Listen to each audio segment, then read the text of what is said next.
Let's get into it. Coach Colin here, Sold Not For Sale podcast. We got Joe Rogan on two different podcasts, bringing you two different clips, short clips, but Joe Rogan is calling out Fauci.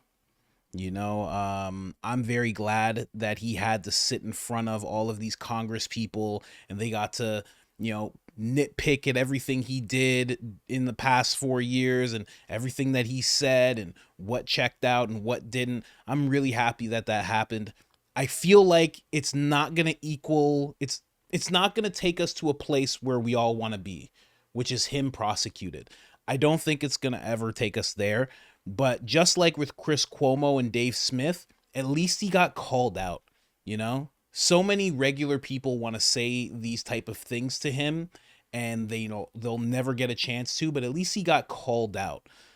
And that's the least that I don't know what else we'll get, but Joe Rogan calls him out on two different podcasts, one with Tyler Fischer and the other with Tony Hinchcliffe. I'm going to play both of those clips for you right now. Another one is almost like a little compilation, so they're going to switch back and forth really quick. Just want to show you guys this. Don't forget about the new channel. There's a link in the description. We got 143 videos up right now.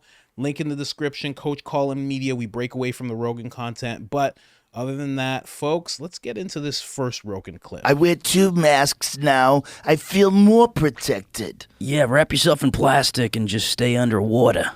It's amazing how that guy can gaslight. It's amazing. He does it, and his hands fidget in the most You can tell obvious... with his body language. Oh, he's I love watching him when he's in Congress when they're interrogating him. It's all political theater, Ron. It's all misinformation and disinformation. Yeah. Oh, he's well prepared to gaslight. But how can people still watch him and go, yeah, we did the right thing? Even in that audio that you were talking about, when he said, well, you make people's lives difficult, they will drop their ideological and get vaccinated. It worked. He said when they were quizzing him on this, when they were asking him about this and confronting him with this, he said, that's not what I meant. Legally, you were going to have schools, universities, and colleges are going to say, you want to come to this college, buddy? You're going to get vaccinated. Lady, you're going to get vaccinated.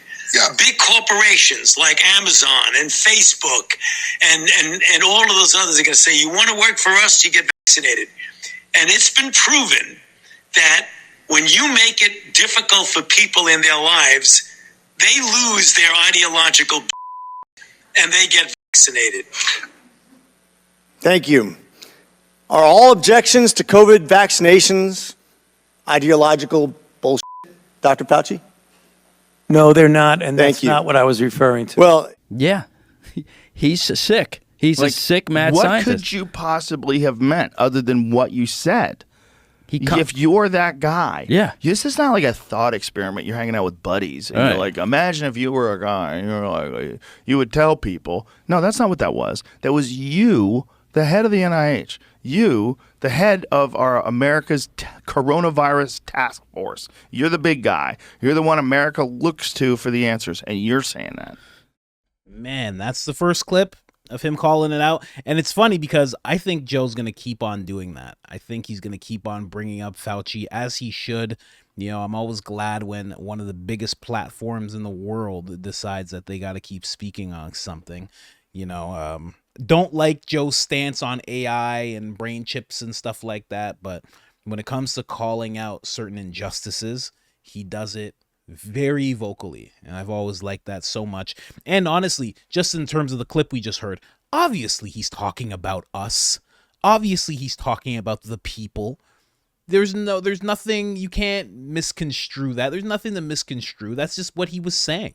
He just didn't think he'd be recorded, and he did not think he'd be sitting at that point. He thought he would just stay head honcho, this untouchable person who doesn't have to answer things when he's in front of the mainstream media, doesn't have to answer to the public whatsoever. He never thought he'd be in that situation at all, So of course he's talking like that. I mean, and here's the thing. He was talking like that, and wasn't the media doing that exact same thing? Wasn't the media trying to make us drop anybody who was a little bit like, I don't know? Weren't they all trying to make us drop our ideologies and just start complying? Isn't that exactly what they were doing? You know, I talk about it all the time in this show. I'm going to get to the next clip right now. But we always see, if you see something said by the government, or, you know, whatever position Fauci was in, but we'll still classify that as government, you will soon after see the mainstream media saying the same thing. 100%. Every single time. Check me on it. You always see it. If it's something that is supposed to be put towards us and something that we're supposed to do or something we're supposed to believe, you will hear it from them first, and then you will hear from the mainstream media. It never fails. You see it all the time. So that exact thing that he said, the media just started doing that. And how many people actually, you know, fell victim. Anyways, guys, let's get into the next clip talking about Fauci once again. $710 million. Like, where'd that go? You didn't get any of it? But the other thing they showed was that Fauci's income, his net worth, went up to $11 million. So he made a lot of money. Yeah. Maybe he sold a book. Yep. Maybe it was legit. Yeah, I saw something of him on my Twitter feed, him just playing victim. Mm-hmm. You see, like, the guy behind him? There's a amazing video. This guy behind him, when Fauci's talking about the death threats, the other guy's like, yeah. The guy's making this face. Have you seen it, Jamie? I'll send it to you. It's hilarious. The dude's hilarious. But anytime anybody does that, in my mind, the stuff that... Playing victim? Yeah, the stuff that I've been through, like, and seen, because I had a lot of death threats during quite a few phases of my my jokes being out there. That's hilarious. That's it. Give me the volume. I mean, it's such a joke. You probably... Two individuals, and credible death threats mean someone who clearly was on their way to kill me. And it's required my having protective services essentially all the time. It is very troublesome to me. It is much more troublesome because they've involved my wife and my 3 daughters. At these moments, how do you feel? Keep your mic on. Terrible. Do you continue to receive threats today? Yes, I do. Every time someone gets up. Yeah, well, that was the other thing. They blame podcasters. Right. They blame podcasters, and they said that we're responsible for 200 to 300,000 deaths. Yeah, that makes total sense. Hey, man, you made it.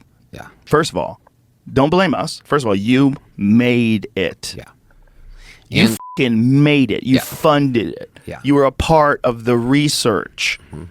Andy was the main salesman on the air every day when we were watching. Every single day.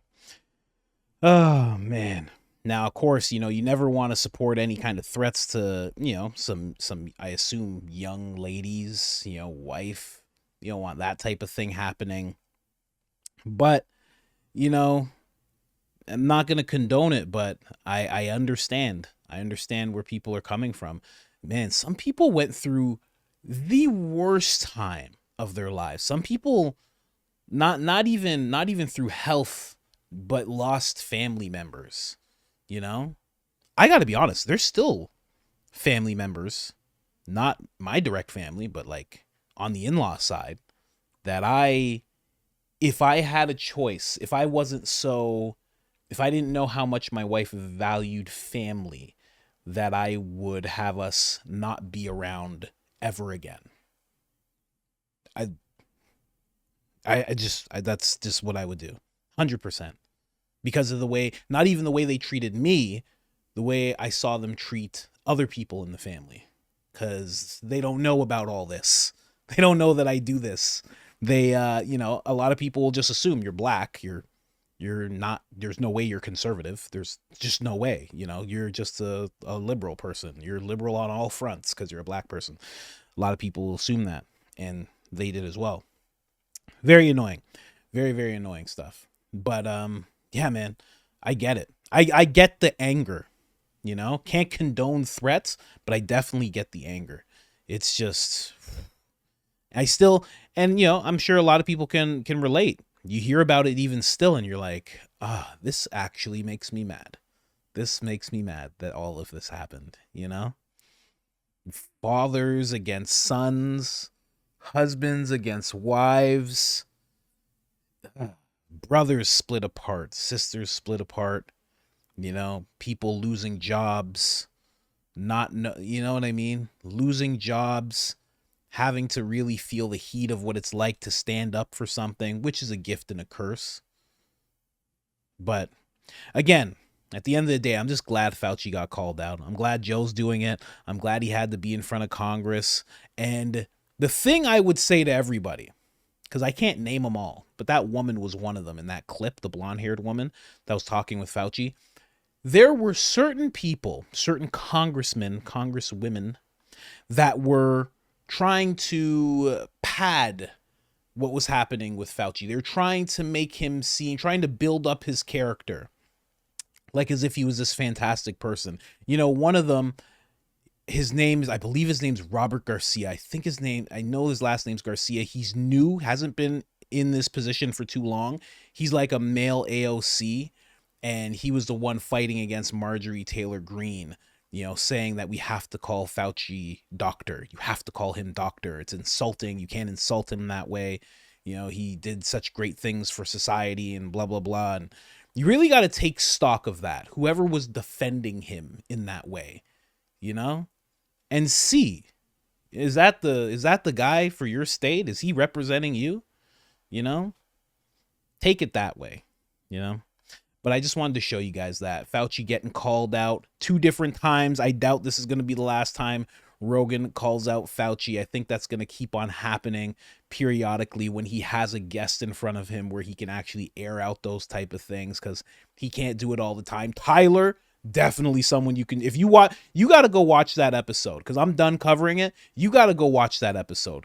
When he sits down with Tyler, past all the impressions and the funny stuff, when he talks about his experience going through the past 4 years, going through being treated in regards to racism, when he talks about the stuff he actually went through that got him to this point, man, it is it's some serious stuff. Serious stuff. If you like me, you'll definitely like him.